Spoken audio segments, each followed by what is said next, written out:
5, 3.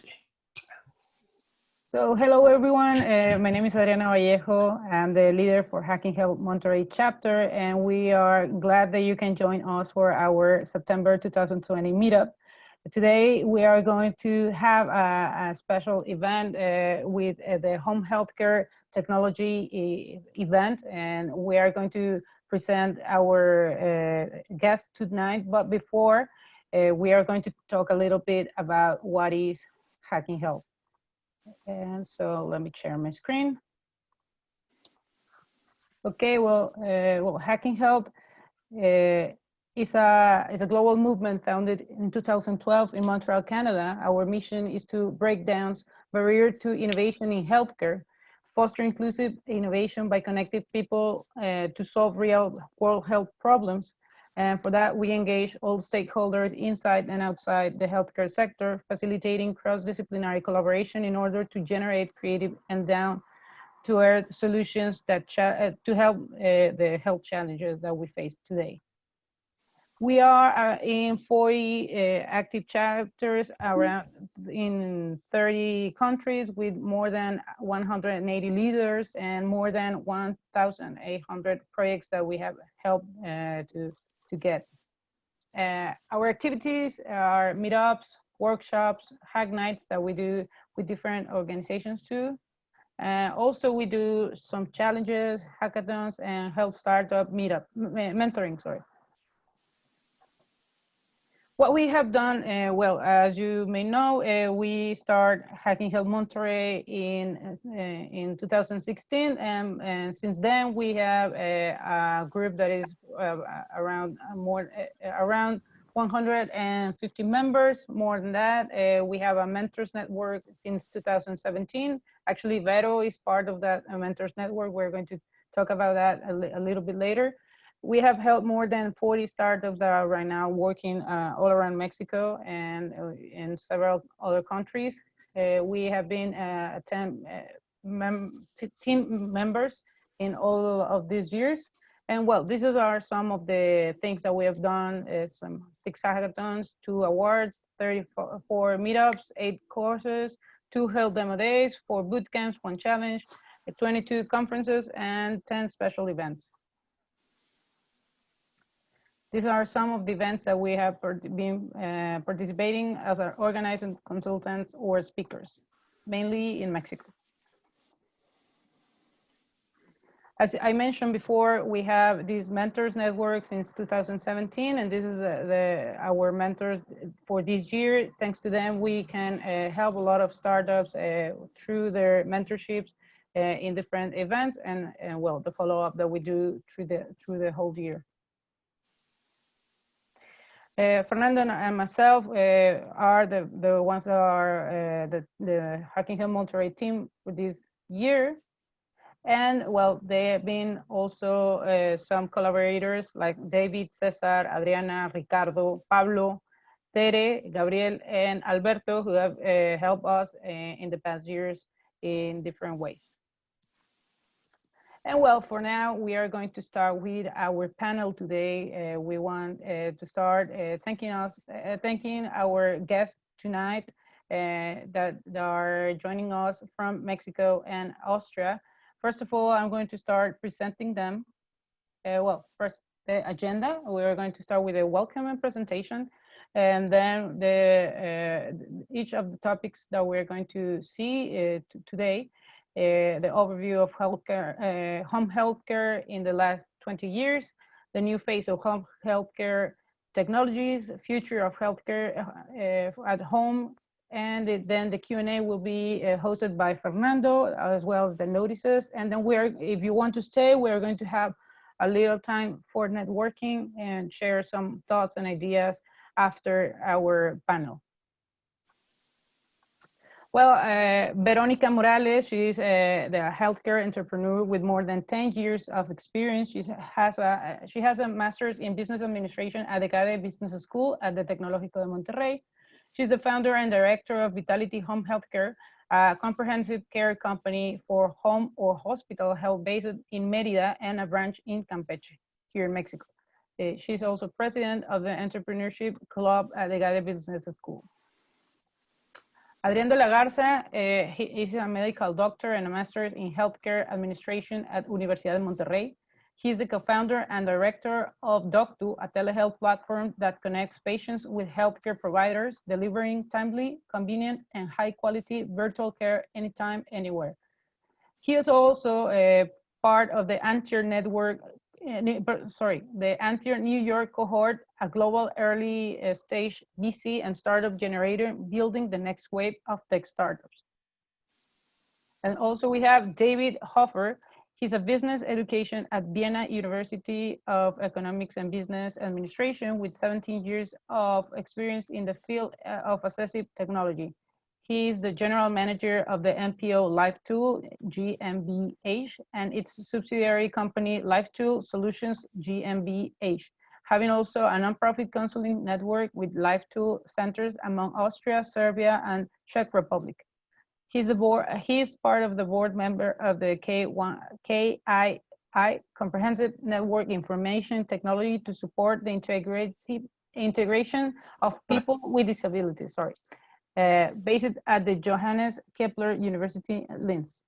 He's mentor of the Upper Austria Startup Incubator Tech2, board member supporting of the YAT Institute of Assistive Technology of Swiss Paraplegic Foundation. And he's also the co-founder and board member of the annual Backland Conference, Assistive Technology and Communication in Zagreb, Croatia.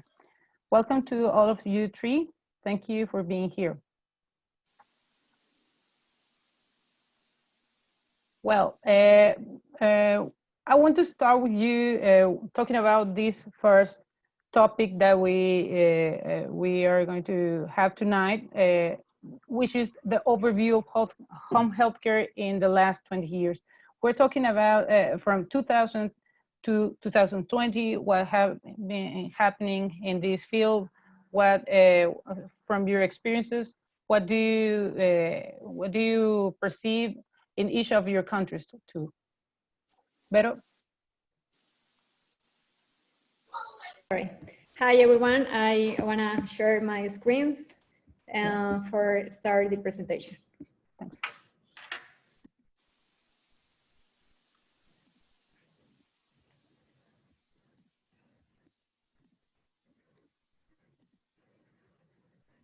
Sorry.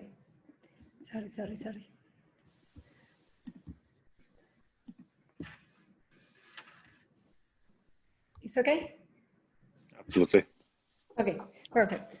The first, I want to talk about what is the home healthcare. No, we know that is growing a trend toward reduced hospital stays, and home healthcare is gaining popularity. And that, what is home healthcare? This is the first subject.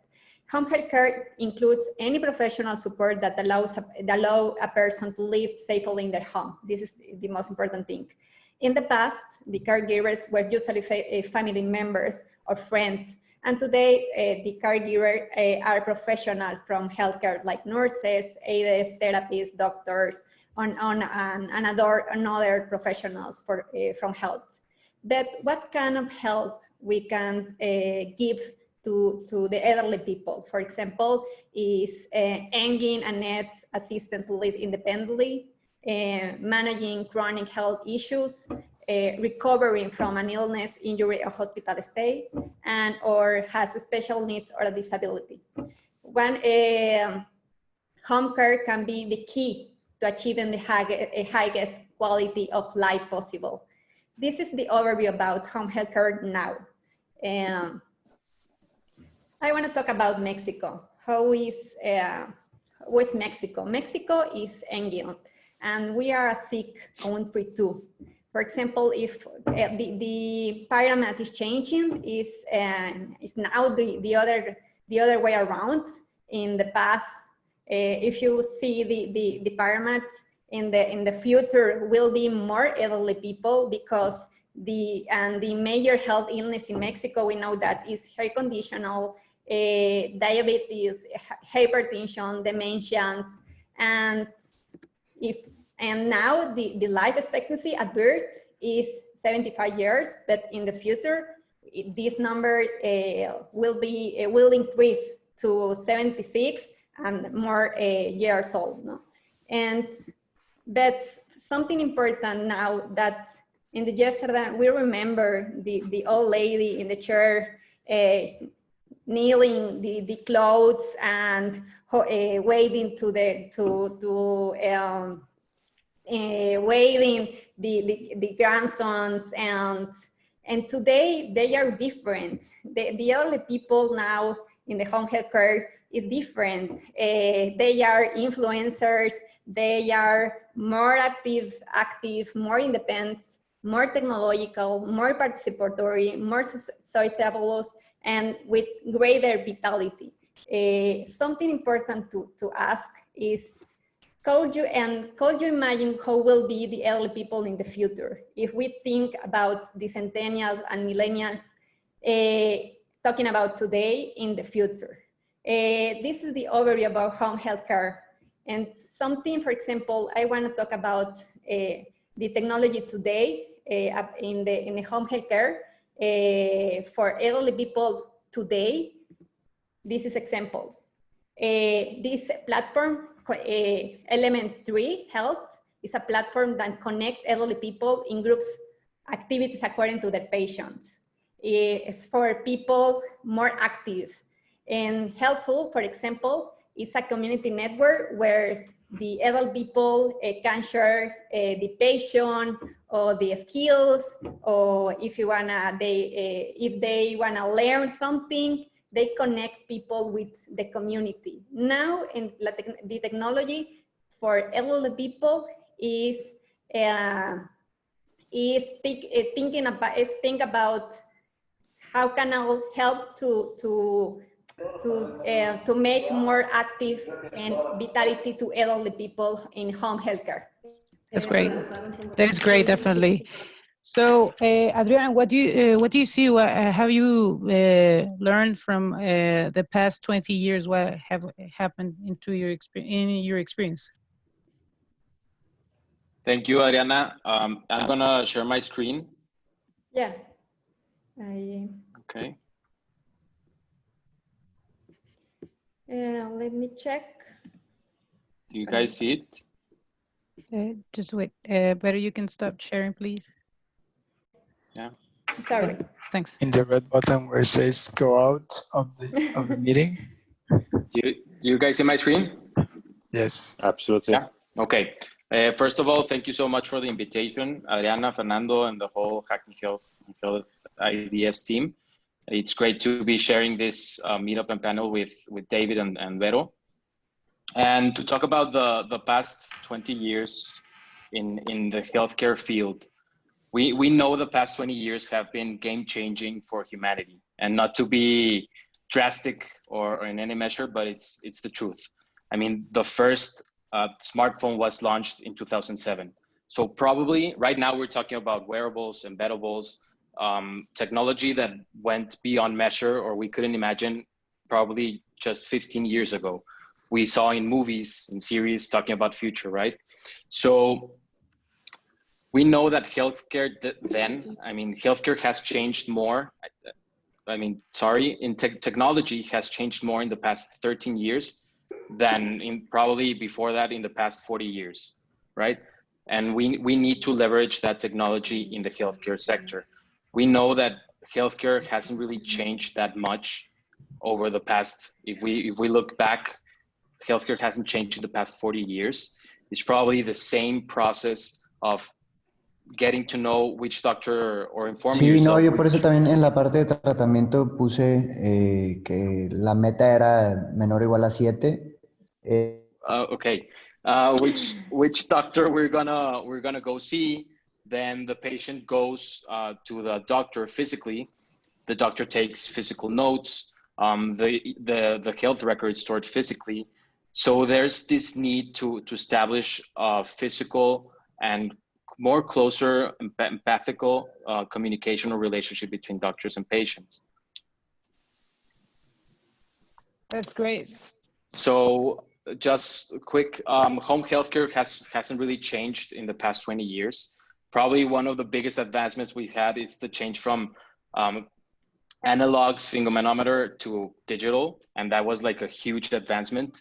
And healthcare has really been, in the past 20 years, with its basic characteristics, being dependent, being lack of information, lack of tools, provider focused, and distributed health records. In Mexico, at least, each doctor has the health record of patients, and the patient isn't the owner of their health record.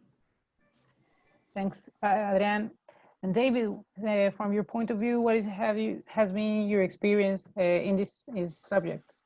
Well, I have no slides, so you just have to listen to me. Hello from Austria, almost midnight, and thank you for having me, inviting me. My focus is on communication. So sharing thoughts, ideas, feelings makes us human. And when you talk about home healthcare, it always ends up like what Adrian said before, the communication between doctor and patient, between at the end between humans is a focus what we have. And we are focusing on people who are not able to talk because of dementia, because of stroke, because of birth. So life tool, and what we focus on is providing tools and solutions for people who are not able to do what we do now. We are talking to each other using technology, and what we have learned today is using Zoom, for example, for highly classified managers who are doing things like, I don't know if you can see no, you can't see it because, you know, something like I can't hear you. So you could learn with Zoom meetings that managers, highly classified doctors and so on, would not be able to use simple technology like a smartphone or a touch screen or a Zoom meeting or joining a Zoom meeting, while it increases the understanding of technology as a bridge for people to communicate. So 20 years ago, when I started to work for LifeTool, a person who was not able to speak verbal would have been classified as person with intellectual disability or cognitive disability. Thanks to Stephen Hawking, using technology, describing our universe, and became, you know, he became so popular that everyone understood it's not about the ability to talk, but the technology and the person behind it. So what we, like myself, I'm using my hands a lot when I talk because my parents are deaf, they don't hear. So I grew up with sign language somehow. And when I moved away 20 years ago, we used, smartphones were not available by that time. In our days, we use WhatsApp video, which is fantastic. But 20 years ago, 30 years ago, I used a telefax. I don't know if you still have fax machines. And that has changed a lot. So what Adrian said before and what you said, technology is very, very helpful, not only for communication, but also for staying connected and also for home healthcare. Because if you, like with Corona, if you're not able to visit, to take care, at least technology and communication, usually, I hope it was available and is available. And that's what I've experienced over the past 20 years, that there is no disability at all. To unfold your creativity, your knowledge and so on, you just need the right technology to overcome this gap that your disability might, you know, bring you in place. So it's not a matter of your limitations, it's a matter of technology that is available. And I'm very glad that we have, like Adrian said also before, within the past 10, 15 years, so many things have been developed, but still, many people don't know about it. You know, it's still something in their mind, in their brain, it's in their knowledge why they don't use technology as a tool. Yeah, definitely that is important. We have changed a lot in 20 years, as you said. As Adrian said, it was disconnected. It was very traditional and dependent on the healthcare provider or the one that is taking care of the patient in their homes. And I mean, we don't have records, or I mean, just a few records, and that for tracking the patient, or let's say as a case that normally we say, imagine that there is a family and the one that always is taking care of the patient is, let's say, one of the daughters, but then the son is going to the doctor with the father or with the mother, and they don't know what the patient is taking, like as their medicines or therapy or whatever so that part has changed a lot, and this is the next point that we want to take. How is home healthcare and healthcare technologies right now? What do you see? What do you use in your practice? And how has this evolved for you? Okay, I start. Yeah. Okay, I want to share my screen, please.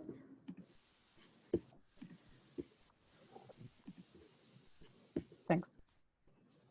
Correct. Thank you. Okay, uniface is my opinion and as my way to see the things now. And we know that the technology is critical, currently critical for home care, but why? Because it's not has the potential to facilitate the role of home healthcare with an overall healthcare system like telemedicine. But is as to help foster community-based independence for individuals like remote assistance. But because it goes in my way to see the technology now is because they are looking for the prevention and the patient empowerment to make them safe or give them more safe and independence for the patient or for the elderly people or for the people into the house, no? But what kind of technology already exists to prevent in the home healthcare? For example, we are talking about monitoring technologies, all the Internet of Things, all the cameras, all the sensors, all the devices embedded into the house. Also, the devices, for example, for well-being, for fall prevention, safety and security, health status monitoring, memory aids, a lot of devices for help to the people to control their health. Home delivery service, for example, because to avoid to the elderly people have to go out to their homes, digital therapeutics to improve medical compliance, remote assistance using only the voice, for example, Alexa or Google Assistants to send commands to other people or for control devices into the house, and digital health, all the tools that help patients to navigate the health system, like telemedicine or for the patient engagement, and all the platforms that combines all the system, mobile application, call center, and all the system for help to the elderly people. I want to talk about examples because for me it's very important give you examples to see what kind of technology already exists. Because when I was writing the presentation, I saw a lot of examples, and for me was unbelievable.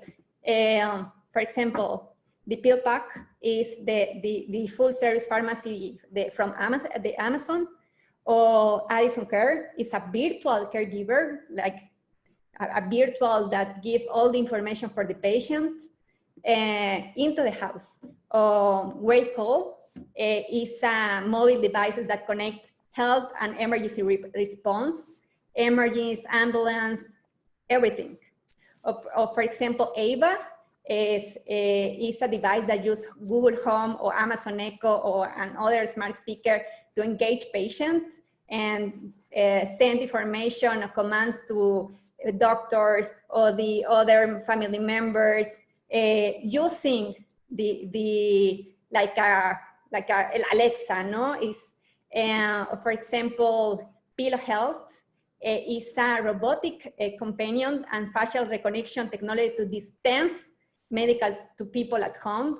If you don't know how many pills or what time you have to take your medicine, this device give you all the information and the alarm. Or for example, Aderotech is another startup. It's a bottle, a smart bottle, and with sensor to give all the information in the bottle. And or for example, these two startups, Electronic Caregiver is a pocket smart and control your signals, the send information with the doctors or emergency vet, like a smartwatch. And Unaleware is like a electronic caregiver, and is with voice control. You don't, if you, for example, if you fall into your house, the device sends alarm with to emergency. And what can I see with that? And the technology for now is oriented to prevent. In the past is I care of you. Now is I wanna prevent. If you need to prevent falls, prevent illness, prevent disease. This is the now with technology. What can I do for prevent any kind of illness for the elderly people into home? In like I said in the past, the family members, the friends were the caregivers. Now the professional health need this kind of devices for their work, and now need prevent and need to make more comfortable their work. Those are great examples, Vero. Thanks. Adrian, what do you think was your experience?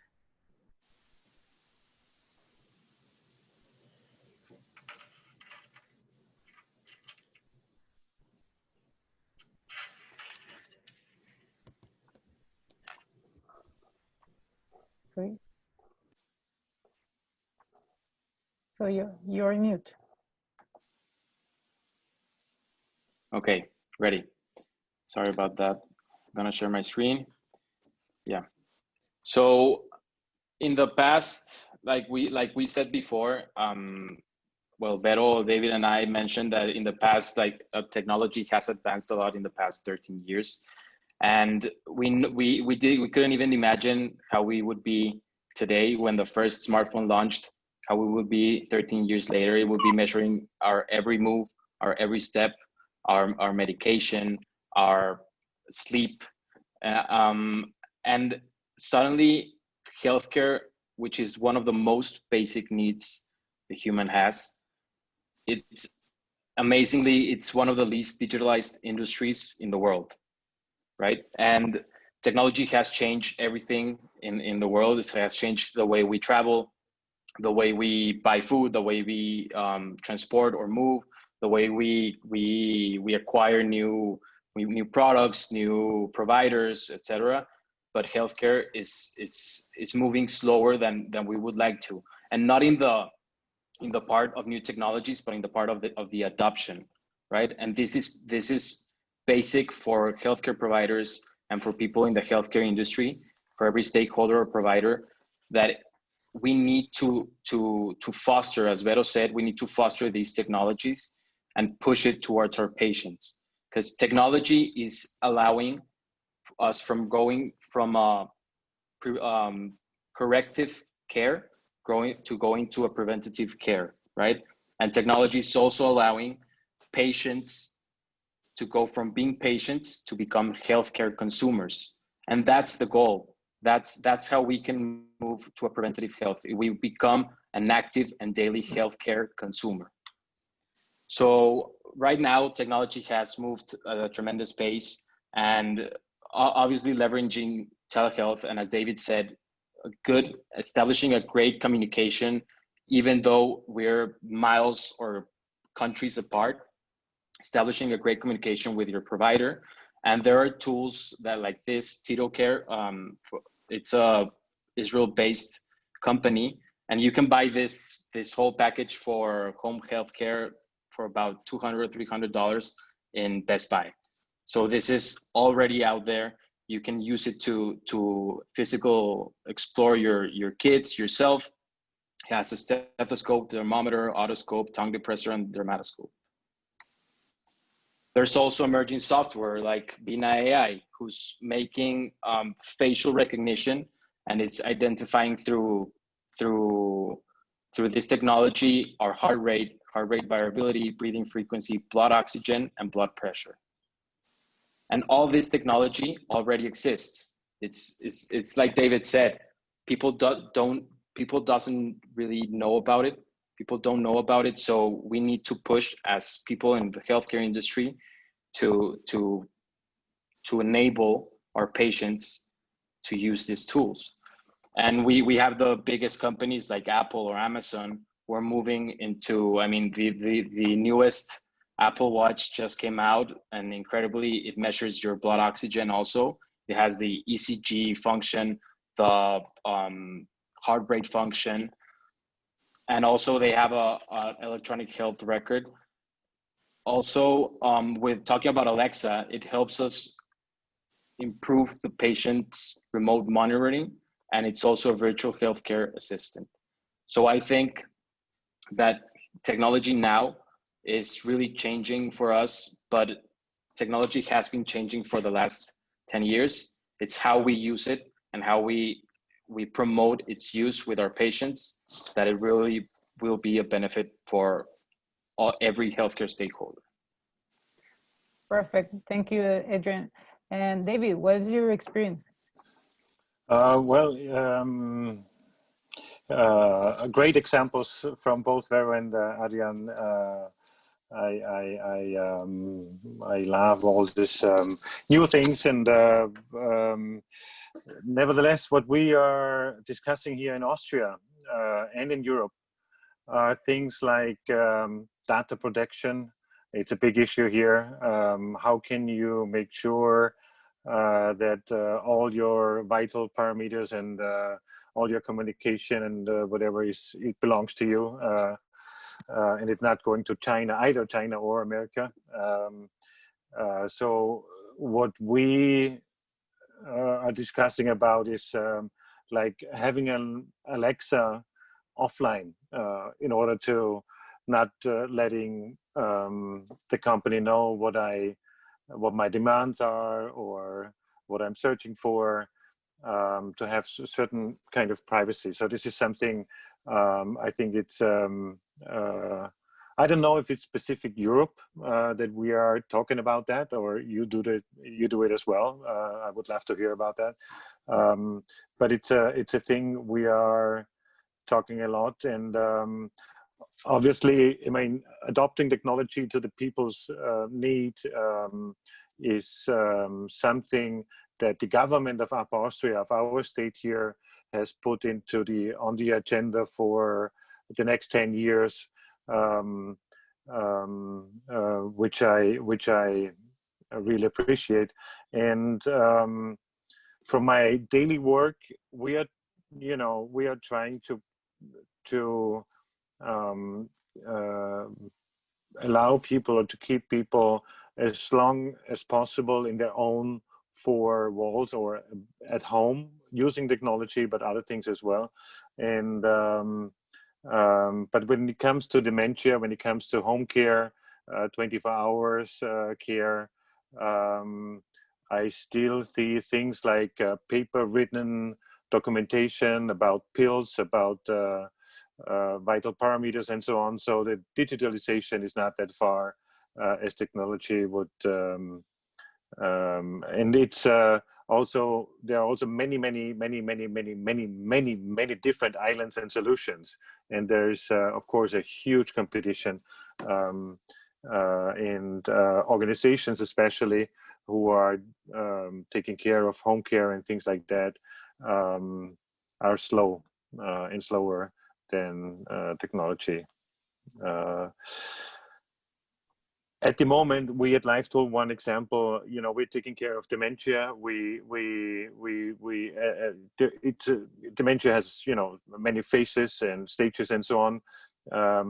But at the moment, we are looking at virtual reality, 360 degrees environments, creating for people with dementia with pictures and nature, history, in order to bring them back to communication, because dementia often leads to no communication at all. But when emotion are involved, they start to communicate again. So we are experimenting with that a little bit. And last but not least, we have some dogs and cats and animals who are robots, and we give it to older people with dementia at home. And you know, they are not alive, but it's amazing what when you know, the emotion of taking care of some puppy, what that unfolds in communication and also in health. And I think we will see more of that in the future. Thanks, David. That's great. Those are great examples too. And well, now we have talked about the past, the last 20 years in home healthcare, what is happening right now. But also we want to know, and I think David introduced a little bit of this subject, what is going to happen in the next 20 years to the future. We talk a little bit about the data protection, the prevention model instead of the correctional model in home healthcare, and the use of technology in a daily basis, online and offline. So, Vero, what do you think about this? You're on mute, sorry. Okay, I will share my screen.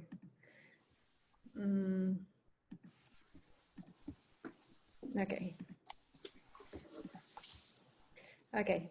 In my opinion, no, my way to see the things in the future about the technology, everything will be around the data. Now is something that is happening now, but the future will be more important. The data about the devices.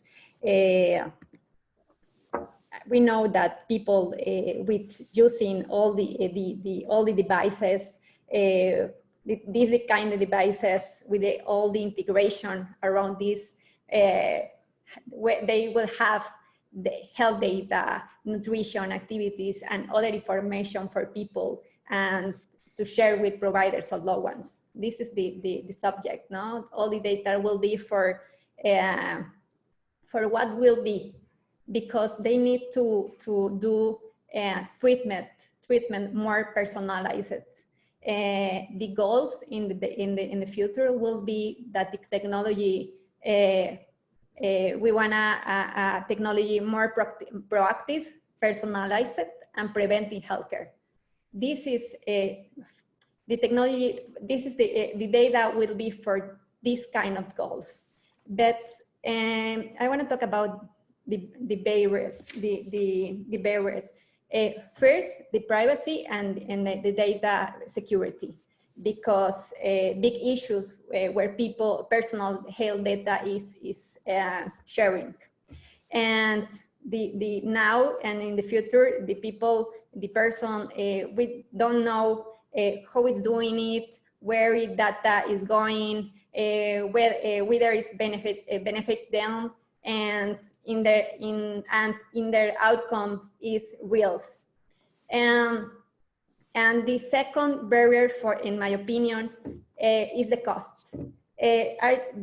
All these kind of devices are usually paid for family members, And the cost is important because I can pay it. The elderly people now is not important for me. I have other sons, other children, and now my grandpa, my mom, my dad is old and is not important. And the cost is something important now for especially in Mexico. We don't have a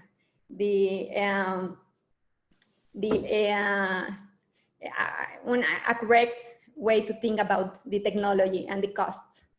And for example, I love the example because it's more visual. This startup is CarePredict. It's a device recollect all information about what time you go to the bathroom, what time you sleep, what time you wake up, what time, if you fall in the bathroom, in what time, in what day, and all the information that this device recollect is for give you a personal treatment or for send alerts in what time you are more susceptible to fall in into the house. And or for example, this Go Forward is a startup into the hospital, but it works using telemedicine and with all the data about your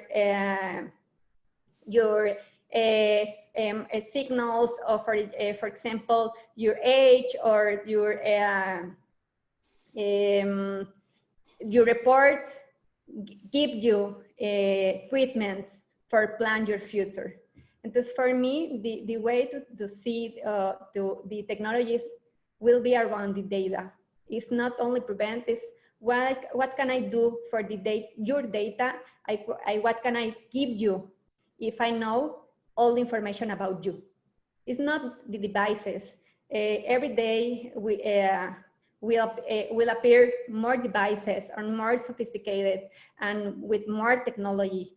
But what kind of data I can recollect about you for give you something more personalized and for give you all the attention in your house and with the providers or stakeholders that care of you.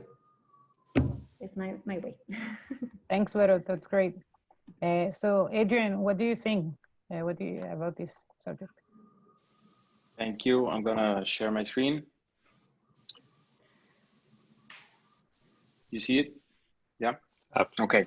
So I think Vero, like David stated, and Vero has a really also has a really great point. The future of healthcare is going to go data-driven. One of or simple characteristics of the future of healthcare is going to be independent, technology-focused, data-driven, secure, and patient-centered. We know that technology has advanced. Here in Mexico, at least, we know that there are many unregulations still. The government or public policies haven't really gone that far, especially in healthcare. But it's part of our duty as providers, as stakeholders in healthcare to push past this public policies in order to really create this value and innovate, right? And by value, it's data-driven and value-based care. And here in an example where I mentioned e-patient, what's this? It's the future patient, or it's e-patient or health consumer. And what do we mean by E? A lot of things, right? The 6 pillars of the e-patient. It's electronic. The patient is empowered, is enabled. It has the tools it needs to take care of its health. It's an engaged patient, educated, and the patient or the person becomes an expert in their health. So merely the provider becomes an enabler of their well-being, right? And just like David and Veronica said, the future is going to be data-driven. And I saw this great example I want to share with you guys. Just imagine we're 20 years from now in the future, and you use these tools to gather your information, to keep communication with your provider, and then you get a call. from your nearest clinic, right? The clinic which you share the information.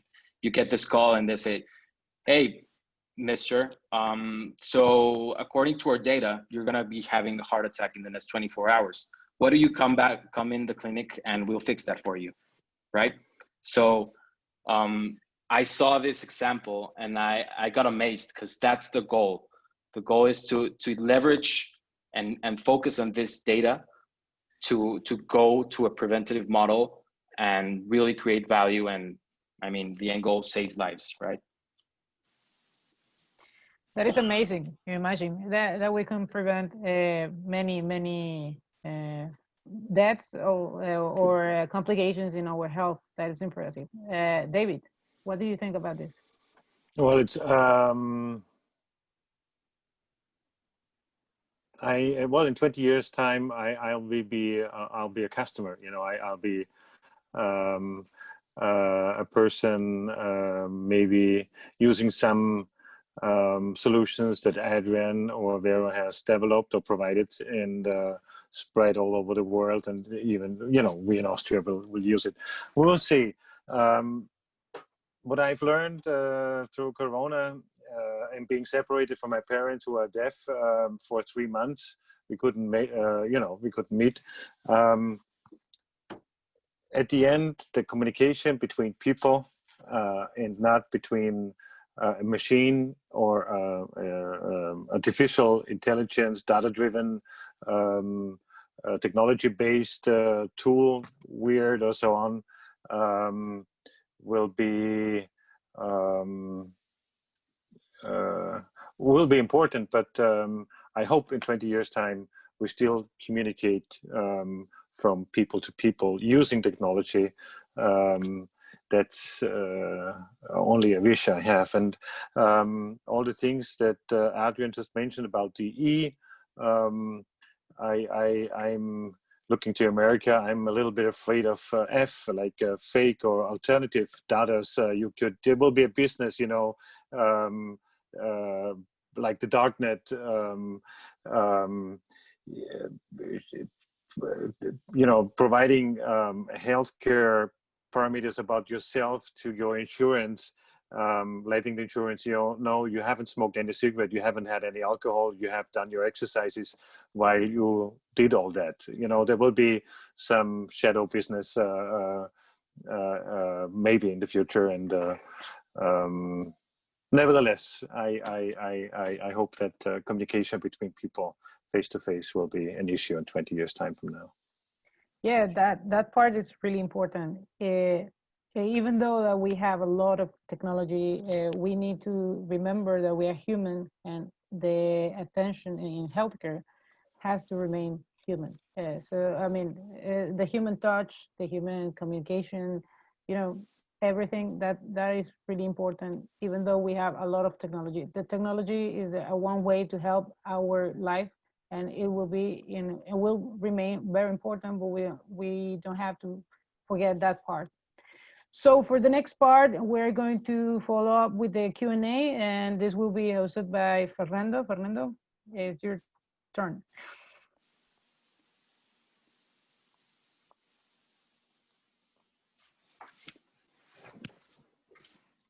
You're on mute. You're taking care of the baby. Here I am. No, the baby's already been taken care of. Thanks God. Thank you all again for being here, and thank you for your questions being submitted. The first one is from Tomas. He asked about what are your thoughts or opinions about the patient empowerment during and after, or what will follow after the COVID pandemic.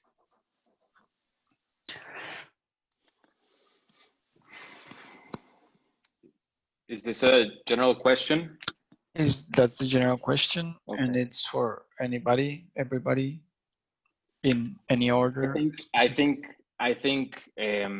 COVID is an inflection point for healthcare.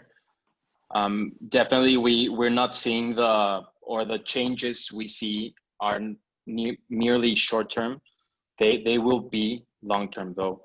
And we know that patients are, obviously there's different types of people that don't really care or don't take measures about COVID. There's people that are, instead of panicking also, they look for information.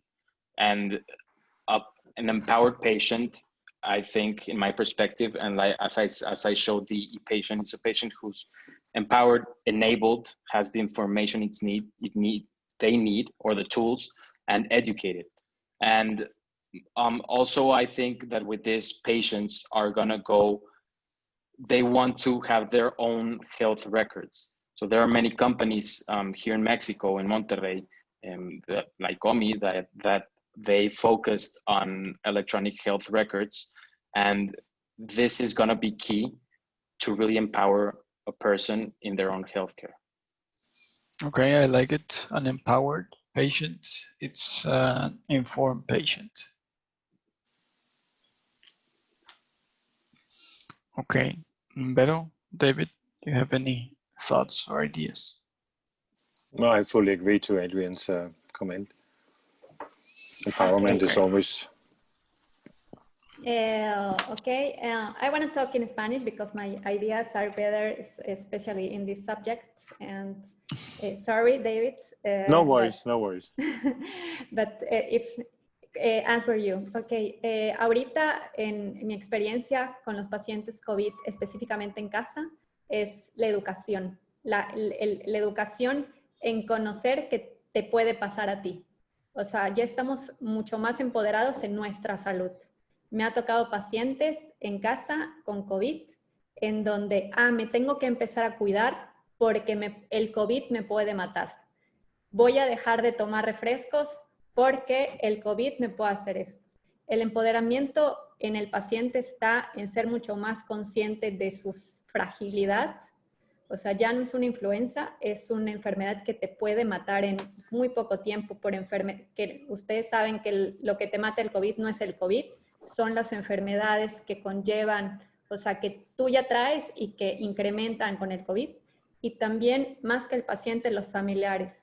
Un empoderamiento en preguntar a los médicos qué le va a pasar, cómo cuidarlos, y sobre todo en saber trabajar en familia, el empoderamiento colaborativo. O sea, porque en el cuidado del COVID todos tienen que involucrarse. Entonces, porque más ahora que todos viven en una casa en el que si hay un paciente, todos son susceptibles en contagiarse. Entonces, el empoderamiento está en ser consciente y la información te da poder porque ya eres consciente de qué puedes hacer para mejorar. Y el familiar es porque porque si no pregunto y si no me informo, me perjudico yo y puedo, un mal cuidado, matar a la persona. O sea, en que no lo llevo al hospital, no tomo las decisiones correctas. ¿Sí me explico? Entonces, en eso está. O sea, en saber que el COVID te hace más frágil de lo que otra enfermedad te hacía. Great. Thank you very much, Vero. I'm going to continue with the questions. Here is the next one is by Miriam Alanis Espinosa. Gracias, Miriam, por estar aquí. Thank you very much, Miriam, for being here. She says or asks, the three of you are talking that with the development of technology, the most important thing is prevention right now or in advance in the future. But how do you think that this is going to be adopted, particularly in Mexico, because Mexico has no prevention culture, when basically only 7% of the population in Mexico has a medical insurance. I believe that she refers to a private insurance. So that's the question. Where do you see the prevention going in Mexico?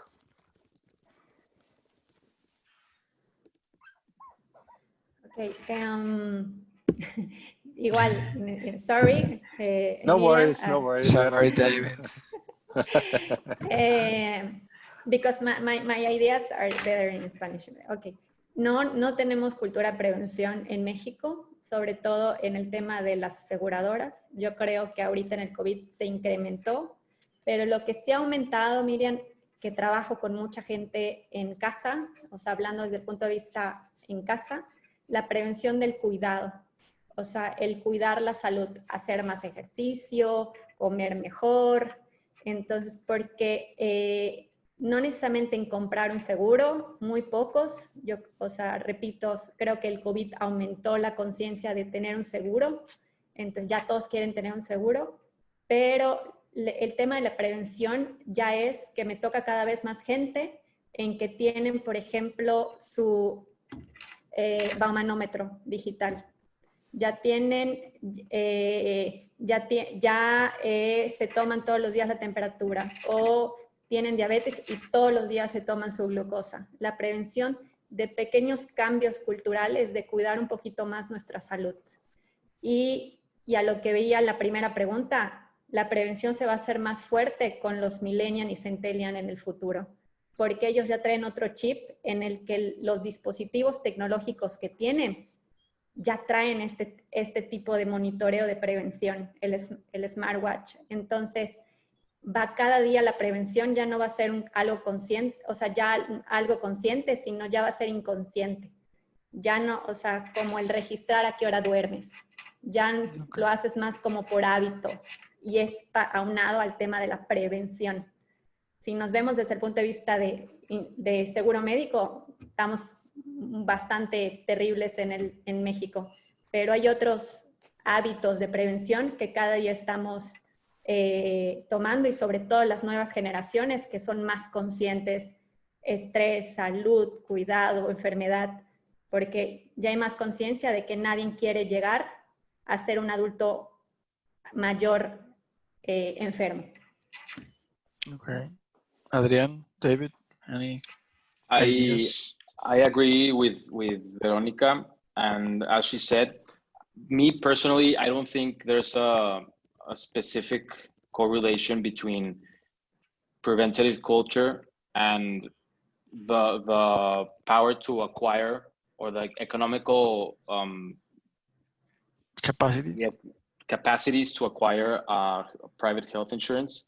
Let's remember that in Mexico, about 80 million Mexicans have public health insurance with IMSS. And also, but there's definitely, this is definitely a challenge for the Mexican or Latin American culture generally as adopting health technologies and going to that preventative culture. And as Vero said, small changes will make this difference. COVID is definitely changing this small changes in habits, and also about being more, this is, as we mentioned earlier, this is a need for healthcare providers to educate the patients, also to educate them and really make them aware of the changes they need to make. And an educated patient, as we mentioned, is an empowered patient, right? And so this is a long way to go for healthcare providers, but we really need to push this to the culture, the Mexican population. Okay, thank you, Adrian. David, please. Well, I'm going to talk in German because try it. Well, there is a beautiful technology that would help you. Talking German while you talk English or yes. Mexican in nowadays. I'm really amazed to hear about the situation in Mexico and when it comes to prevention and what you both have mentioned. In Austria, actually, we do have quite a good healthcare system. There is almost no one left without any public healthcare, without any support. And I've just checked the numbers for what the government spends on prevention, and it starts in kindergarten with tools for early help, healthy kindergartens, healthy schools, healthy living environments for young people, for people working in working age, and it ends up on social participation in social health of older people. So it's I think we do have quite a good system, but with all this technology and all the things you have mentioned, still it's if I look at my parents, there are things we cannot buy, we cannot afford. It's still too expensive to dedicate it to. So I think we do have a good situation public health wise, but I'm not sure about in 20 years. Nevertheless, I will have a focus on Mexico the next 20 years, you know, somehow.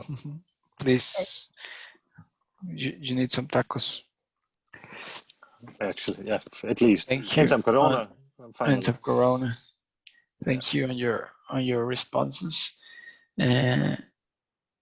I'm sorry, this next question is directed to Vero. I'm sorry, David, it's not against you. No worries. Sorry, I'm sorry. No worries at all, really. Dice, pregunta Fernando Fuentes, pregunta que en tu experiencia, ¿por qué se fueron por proveer cuidado geriátrico en casa en vez de realizar un centro geriátrico de salud vertical, por ejemplo? Estás en mute. Ok, sorry. Porque, pues bueno, era el tema, pero me gustaría compartir, si se puede y el tiempo lo permite, Adri, cómo la tecnología también está aplicada, la que platicamos en las residencias geriátricas. Es un video de YouTube, pero yo tuve la oportunidad de cuando me fui a Japón, porque me fui a un curso específicamente de envejecimiento, y ahí en Japón, no digo malas palabras, pero realmente fue increíble el ver la tecnología que tienen para los adultos mayores. Porque es un país viejo, pero ahí el recurso de los japoneses hacia los adultos mayores es impresionante. Entonces me tocó ir a ver a una residencia geriátrica. Entonces me gustaría compartir un video de la tecnología que están utilizando los japoneses en las residencias geriátricas. Entonces lo voy a compartir. A ver. No sé si... Déjenme ver.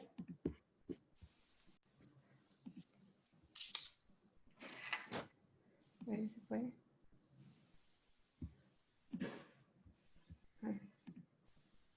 No es... Ok.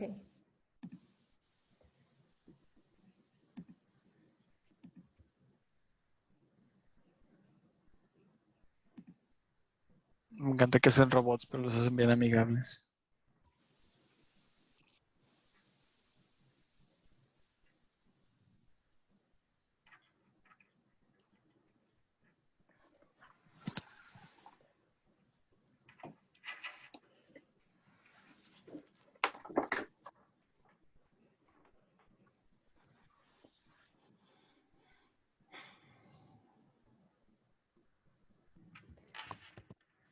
O sea, súper corto. Entonces, bueno, nos enfocamos al tema de hogar porque era esto, pero en toda esta tecnología también lo están aplicando en las residencias geriátricas. No solo, yo creo que sí hay un factor de reducción de costos para reducción de personal, pero para las residencias geriátricas se vuelve cada día más importante los tratamientos personalizados, porque tratan con muchas enfermedades. En una sola residencia puede haber demencia, puede ser pluripatologías. Y la tecnología les está dando, regreso a lo mismo en mi opinión, la suficiente data, o sea, la suficiente cantidad de datos para que cada tratamiento sea personalizado para el residente. Obviamente eso genera 10 veces valor a una residencia geriátrica que tenga tecnología integrada. Entonces, el tema, pues, el cuidado en casa se tiene mucho valor, sobre todo en México o en Estados Unidos, porque hay, bueno, depende del país. El cuidado en casa en Estados Unidos, el gobierno te da dinero, o sea, hay programas que incluyen el cuidado en casa. en Europa o en Alemania la cultura de cuidar en casa. Entonces, en Japón, pues ahí no se da tanto porque casi todos los adultos mayores viven solos. Entonces se van a residencias geriátricas, se vuelve como la casa. En México lo que hay aquí es una dualidad. Cuidan en casa por esa cultura que tenemos de la familia, la unifamiliar, el cuidar al abuelo, a la abuela, a la tía, aunque sean 50 personas en una casa. Pero ¿cuál es la otra contraparte? En el que no gastan los mexicanos en los adultos mayores. Entonces eso ha retrasado mucho en que las tecnologías que ahorita vemos que existen entren al cuidado en domicilio y prefieren enviarlo a una residencia geriátrica porque finalmente te lo doy, ya no es mi responsabilidad. Y ejemplo lo vemos con el smartwatch de ahorita que salió de Apple, en donde quién sabe hasta cuándo va a entrar a México con toda su tecnología de monitoreo y también en países latinoamericanos.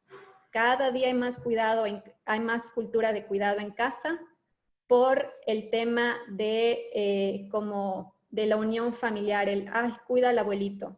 Pero si lo unimos al tema de el tiempo corto, las actividades, etcétera, ese ritmo de vida que tienen las personas, es cuando empiezan a recurrir a profesionales de la salud para cuidar de manera más especializada.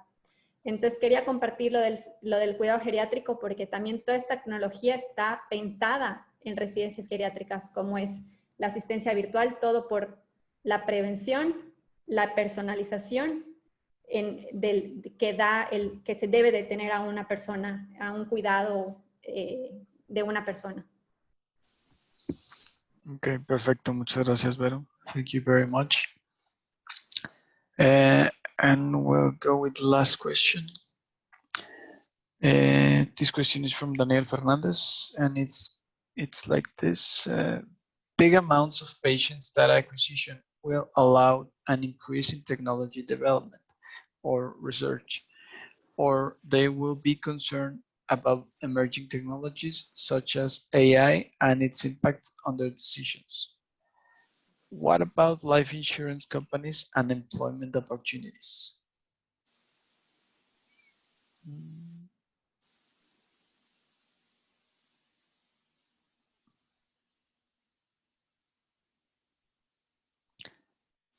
Okay, the question is,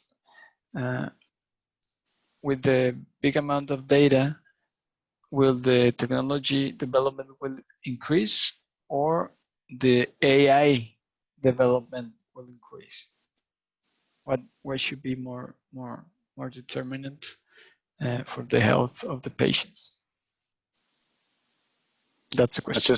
Just one sentence, probably from Austria. We, as I said before, we have on the government level and for all the research organizations here, we have decided to start a program that is called kind of human-centered AI. So we always place human before the AI, and the AI should be adopted to human needs.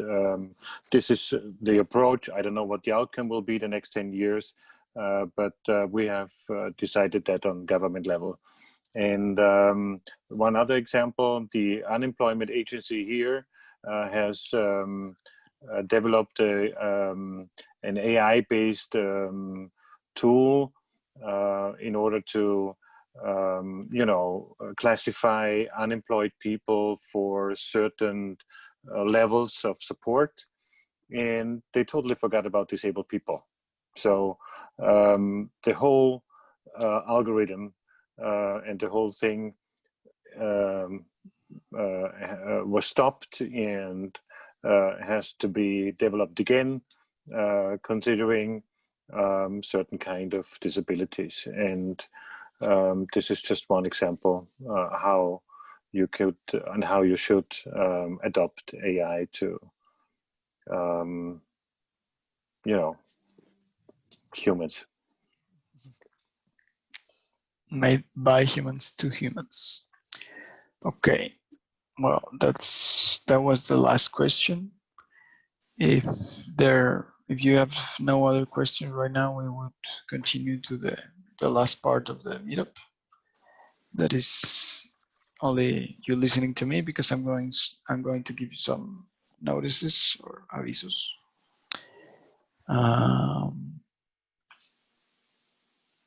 This will all be in Spanish, and later I'll talk to David about what are we saying right now. Les queremos recordar la invitación abierta a la parte del Health Innovation Award. Esto es lo que se ha ido convirtiendo del Gentatón que habíamos estado haciendo en el marco de Inc. Se ha transformado ya más en su propio premio, en su propia parte de Inc. que tiene pues esta convocatoria. Los datos y de la convocatoria están tanto en las redes sociales de Hacking Health, de GTDS y de Inc. Obviamente se puede encontrar también ahí en las landing page. Creo que sí, es hasta el 30 de septiembre para las inscripciones, y no hay, o sea, creo que puedes pagar tu acceso a Inc. y ya con eso puedes participar para ser seleccionado para el Health Innovation Award, a menos que Adriana me corrija, ¿verdad? Ok, no hubo corrección, genial. También empezaron a hacer la iniciativa, la parte de Brain México. Ya está abierta su convocatoria. Se pueden inscribir, obviamente, para competir por uno de los premios de $5,000 que tienen. Obviamente son para insumos de proyecto, no es para contratar personas, no es dinero en efectivo. Obviamente es para que podamos brindarles un hardware de lo que necesitan para seguir adelante con sus proyectos. Este cierre de registro ya es dentro de al mucho unas 2 semanas, el 3 de octubre, no falta mucho, son menos de 2 semanas. Y pues bueno, esta es la primera iniciativa de Brain México ya como programa. Los invitamos, por favor, tómenlo en cuenta, sobre todo si tienen algún gadget que necesitan avanzar. Les recordamos la parte del boletín mensual de GTDS. Intentaremos no ser ni repetitivos ni demasiado extensos. Por favor, si quieren recibir el newsletter o la parte del boletín mensual, recuerden registrarse. Y por último, o penúltimo, debe de ser por ahí, les recordamos la parte de la membresía de GTDS. ¿Qué es lo que buscamos hacer? Buscamos unificar o tener una sombrilla de comunidad para todos los proyectos que están buscando emprender en salud, para que tengan, obviamente, darles nosotros, incluyendo, o sea, darles mucho de la mentoría que nos encanta proveer, accesos a la parte de los Demo Days, invitaciones a Demo Days que abren puertas relevantes, demás eventos que algunos no están confirmados, algunos están en hold por la parte de la pandemia, pero siempre vamos a irlos promocionando en redes sociales. Vamos a buscar también proveer evaluación periódica de sus proyectos y pues obviamente el acceso a la red de mentores de GTDS. Para cualquier información, por favor, contáctenos a contacto@gtds.org. Y si mal no recuerdo, nada más falta la de las redes sociales. Si ya nos siguen, denle un like, denle un retweet, repost, realgo, y si no, pues por favor hagan el favor de ir a seguirnos. Excelente, pues muchísimas gracias, Fernando. Thanks, Fernando, for everything. So for now, this is all we have. If you want to stay a little bit, we're going to stay here for the next couple of minutes, talking about what we shared today in our meetup, and also sharing information on our data, our contacts, so that we can keep in contact after this event. Thank you.